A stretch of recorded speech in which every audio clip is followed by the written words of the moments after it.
Dears family, welcome to my paradise. और बताइए आप लोग कैसे हैं। आप लोग अपने घरों में होली की तैयारियों में बिज़ी होंगे, अपने अपनों के साथ खुशी खुशी गुजिया और पापड़ बना रहे होंगे, है ना। और जो मेरा ये ना व्लॉग फ्राइडे की मॉर्निंग का है, क्योंकि फ्राइडे को ऑफिस जाना था इनको, तो वही सब खाना वगैरह बना रही थी, चाय बना रही थी। नॉर्मल रूटीन मेरा जो मॉर्निंग मॉर्निंग में रहता है वही सेम चल रहा था।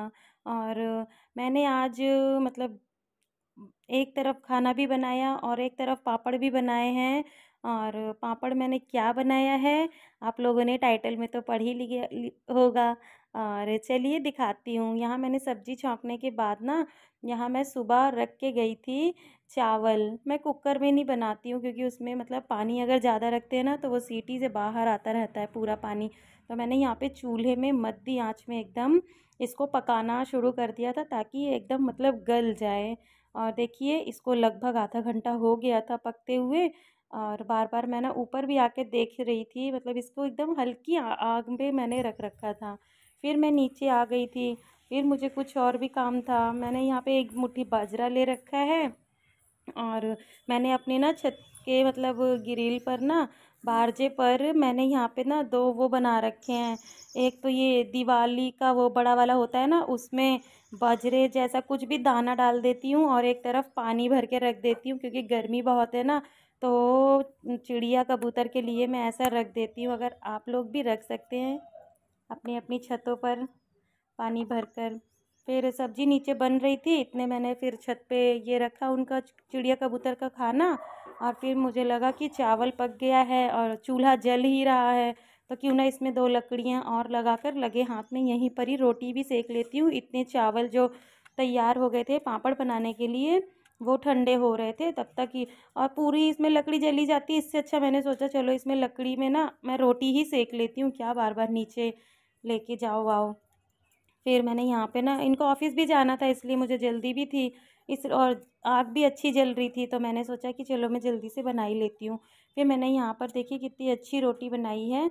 और ऐसा भी नहीं कि मतलब राख वगैरह लगी हो, नहीं, पता है मैं उस हाथ से पकड़ने जा रही थी लेकिन बहुत गर्म थी, और भाप उसकी हाथ में लग जाती ना तो बहुत जलन होती है। और इसी तरह करके मैंने एक ही एक करके कुछ रोटियाँ यहाँ पे सेंक ली थी। और फिर इसके बाद देखिए अगली रोटी में दिखलाती हूँ आपको, कितनी प्यारी सिकी है। और पता है इतनी अच्छी फूल जाती है इसकी आंच पे, और अंदर तक पक जाती है, जैसे एक होता है ना सौंधापन, वैसी रोटी इस पे पकती है। मुझे तो बहुत टेस्टी लगती है।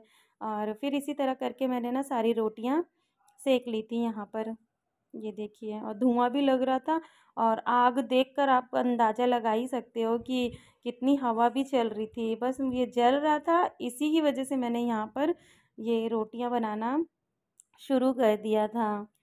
फिर ये भी रोटियां बन गई थी, उसके बाद उधर चावल भी ठंडे हो रहे थे। फिर दादी ने बोला कि चलो जब चूल्हा जल ही रहा है तो मेरे लिए दो बाजरे की रोटी सेक दो इसी पर। फिर मैंने सोचा चलो ठीक है, फिर मैंने ताज़ा ताज़ा दो मुट्ठी आटा लिया बाजरे का, और दो या तीन रोटी ही सेकी थी बस मैंने उनके लिए यहाँ बाजरे की। और बहुत अच्छी ये भी सेकी थी। फिर पता है सीमेंट, ये हम लोग जब हमारी मम्मी, ये हमारी मम्मी बनाया करती थी ना, तो मुझे नहीं पता था, हम लोग छोटे छोटे थे ना, मैं और मेरी बहन इसको बोलते थे बाजरे की रोटी को सीमेंट का आटा है, ये सीमेंट है। हम लोग इसको सीमेंट बोलते थे, लेकिन जब बड़े हुए ना तो समझ में आया कि बाजरे की रोटी है। पता है इसको ना हल्का सा तेल और पानी, लोग पानी नॉर्मल लगाते हैं, लेकिन अगर पता है तेल में दो तीन बूंद पानी की भी मिला लेना तो ये बीच से टूटती नहीं है और पतली नहीं होती है, और इजीली मतलब बन जाती है। और आराम आराम से अगर बनाएंगे तो नहीं टूटेगी। फिर ये देखिए ये बन गई थी। एक मैंने प्लेट पे हाथ से ही मतलब पो के रोटी रख ली थी, कहाँ इसको बेलते ही हैं, हमारे यहाँ बाजरे की रोटी को पोना कहते हैं, तो उसको भी पो के रख ली थी। फिर मैंने सोचा पहले ये सीख जाए, और आग भी मैंने एकदम नॉर्मल ही जलाई थी यहाँ पर, कोई ज़्यादा नहीं, नहीं तो बाजरे की रोटी ना अंदर से कच्ची रह जाती है। फिर यहाँ मैंने उसको सेकने के लिए रखा, फिर वो दूसरी रोटी मैंने यहाँ पर रख दी थी ऊपर पकने के लिए। और जैसा कि आप देख सकते हो धूप भी बहुत लग रही थी, लेकिन क्या करें, कोई बात नहीं। और अच्छी भी लगती है, स्वाद है ना इंसान को, सारी मतलब चीज़ें भुला ही देता है, ऐसा मुझे लगता है। और आप लोग बताइए कमेंट करके कि आपको बाजरे की रोटी बनानी आती है कि नहीं? नहीं आती है तो मुझे कमेंट करके बताना, मैं सिखा दूँगी। ठीक है? और फिर इसी तरह देखिए कितनी प्यारी रोटी बनी। पता है जब रोटी सेके ना हो ना, तो इसमें ना हल्का सा ना ऐसे दाब के देखना चाहिए कि पक गई है कि नहीं। इसी तरह ये देखो कितनी प्यारी रोटी सिक गई थी। फिर इधर मैं, हस्बैंड मेरे ऑफिस जा चुके थे, फिर मैंने यहाँ पे एक कपड़ा लिया था और पन्नी बिछा ली थी। पन्नी को ना ईंटों से दाब दिया था क्योंकि हवा भी चल रही थी ना। फिर मैंने यहाँ पर इससे, मतलब मुझे कोई मशीन वगैरह ज़्यादा पसंद नहीं है, मतलब मुझे नहीं पसंद है, बाकी सबकी अपनी अपनी चॉइस होती है। तो मैंने यहाँ पर इस तरह बना लिया था। पता है इस तरह के बनाने के बाद ना हल्का सा इसको ना ज़्यादा ही प्रेस करना चाहिए, क्योंकि अगर पतले पतले इसमें से ये निकलेंगी ना कचरी, तो ये सूखने के बाद और ज़्यादा पतली हो जाती है। इसलिए ना जितना हो सके हमें इसको थिक ही रखना चाहिए। और जब थिक रहता है ना, तो ये जब तेल में फ्राई करते हैं हम लोग, तो ये और ज़्यादा खिल के निकलता है उसमें। बस हल्का सा इसमें ना बेस वो होता है ना खाने वाला सोडा, तो इसी तरह खाने का सोडा या मीठा सोडा आपको अगर अच्छा लगता हो तो मिला लीजिए, क्योंकि मैंने तो यहाँ पे नॉर्मल जीरा, लाल मिर्च और चाट मसाला यही सब डाल के बनाया है। और देखिए कितनी सफाई से, इतने अच्छे से बनाया है कि मतलब क्या ही बताऊँ। पता बहुत बड़ा वीडियो हो गया था, इसलिए ना मैंने इसको थोड़ा सा स्पीड अप कर दिया है।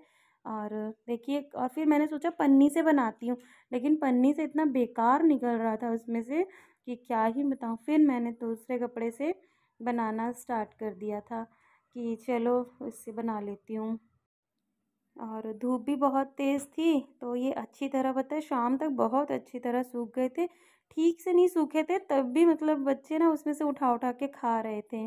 और इसी तरह फिर सारे मैंने पापड़ बना लिए थे। देखिए कितने प्यारे बने, कहीं मैंने अलग डिज़ाइन का, कहीं मैंने अलग डिज़ाइन का बनाया था। अगर आपको ये मेरा वीडियो पसंद आया हो तो सब्सक्राइब करके बेल आइकन को तुरंत क्लिक कर दीजिएगा, ताकि मेरी वीडियो की नोटिफिकेशन आप तक पहुंचती रहे।